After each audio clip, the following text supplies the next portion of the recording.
வனவிலங்குகளை பாதுகாக்க தொடர் முயற்சிகளை நெடுஞ்சாலை போக்குவரத்து ஆணையம் மேற்கொண்டு வருகிறது.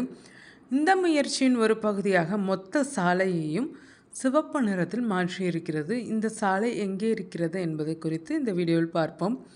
இந்த சாலை இந்தியாவின் முதல் சிவப்பு நிற டேபிள் டாப் சாலையாக இருக்கிறது. மத்திய பிரதேசத்தில் உள்ள தேசிய நெடுஞ்சாலை NH45 இந்த சாலை அமைந்துள்ளது.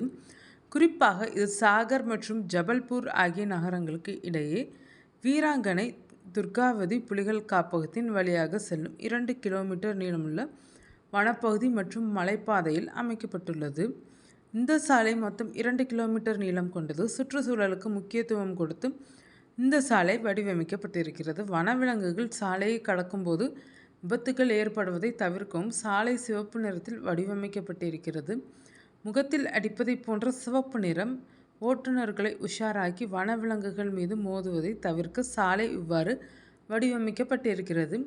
இது சாதாரண வேகத்தடை மாதிரி இருக்காது. இதன் தடிமன் வெறும் 5 மில்லிமீட்டர் தான். தெர்மோபிளாஸ்டிக்கால் ஆன இந்த சிவப்பு நிற பெயிண்ட் சாலையை விட உயர்ந்தது. உளவியல் ரீதியாக பார்த்தால் சிவப்பு நிறம் குறைந்த அலைநீளம் கொண்டது.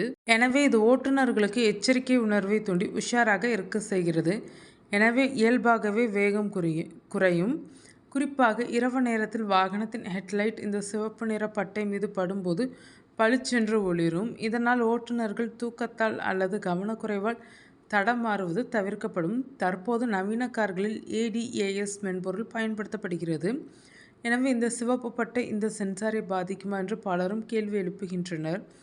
இது குறித்து விளக்கமளித்த நிபுணர்கள், ADAS அமைப்பு கேமரா, ரேடார் மற்றும் லிடார் போன்ற சென்சார்களை பயன்படுத்துகின்றனர். இந்த அமைப்பு வெறும் நிறத்தை மட்டும் பார்க்காமல் சாலையின் விளிம்புகள் மற்றும் ஒளியின் மாறுபாட்டை வைத்து செயல்படுகின்றனர்.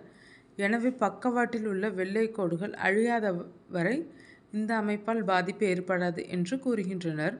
இந்த சிவப்பு பட்டைகள் மட்டும் வனவிலங்குகளுக்கு பாதுகாப்பு கொடுக்காது. எனவே சாலையில் குறைந்த இடைவெளியில் சுமார் 25 சுரங்கப்பாதைகள் அமைக்கப்பட்டிருக்கின்றனர்.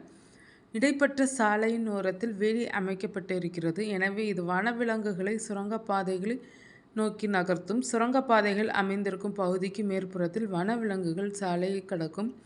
இதன் மூலம் விபத்துகள் குறையும்.